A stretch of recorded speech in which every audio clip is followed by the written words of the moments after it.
In this video, we'll find the electric potential due to an electric dipole. We are taking a dipole AB with minus q charge on A and plus q charge on B. The distance between AB is 2A and O is the midpoint of AB. So the distance AO equals to distance BO equals to A. Now a point P is taken at which we will find the electric potential at a distance r from the midpoint O. Okay, now we will generate two position vectors from A and B. From A, let it be r1, and from B, let it be r2. We'll draw two perpendiculars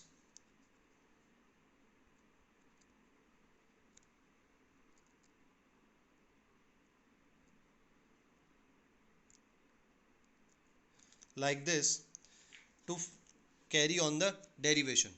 Now the potential at P due to charge minus q at A, let it be V1, and it can be written as V1 equals to K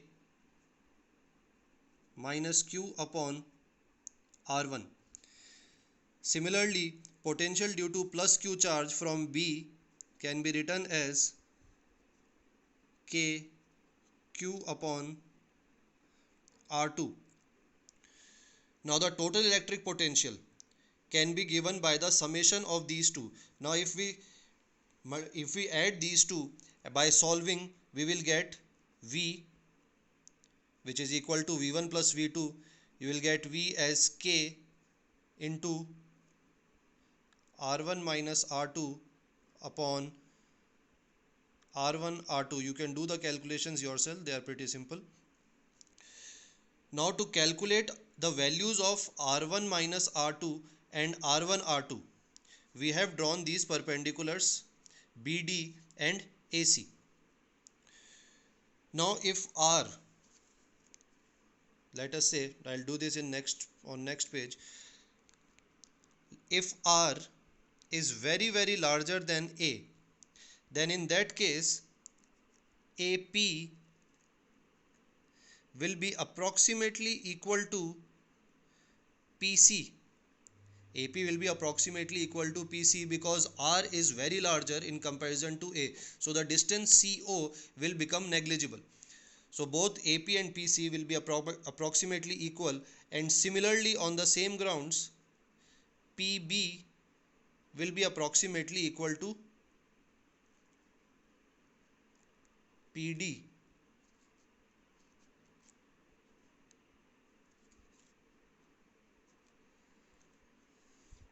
Okay, now using these two and the diagram, we can see that OP equals to OD plus DP. From the triangle you can say that OP equals to R.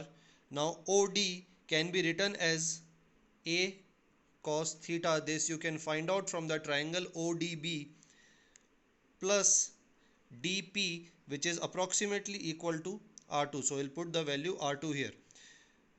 So R2 becomes equal to R minus A cos theta.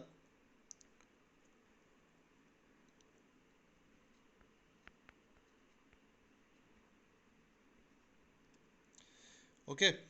Now similarly, AP is approximately equal to CP.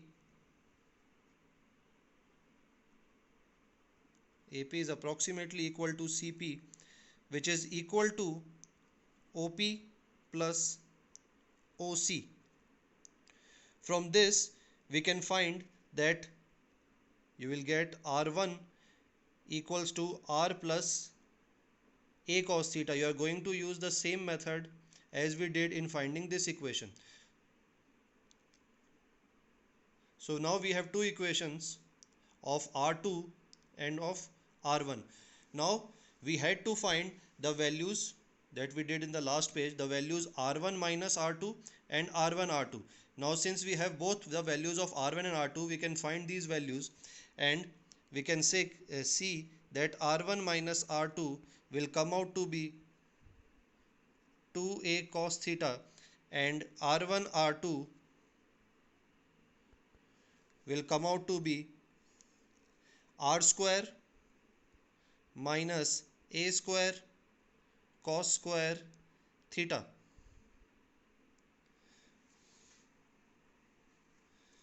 Now since the a square or the a is very lesser than r, so in this equation we can neglect this term and r1 r2 will be simply equal to r square.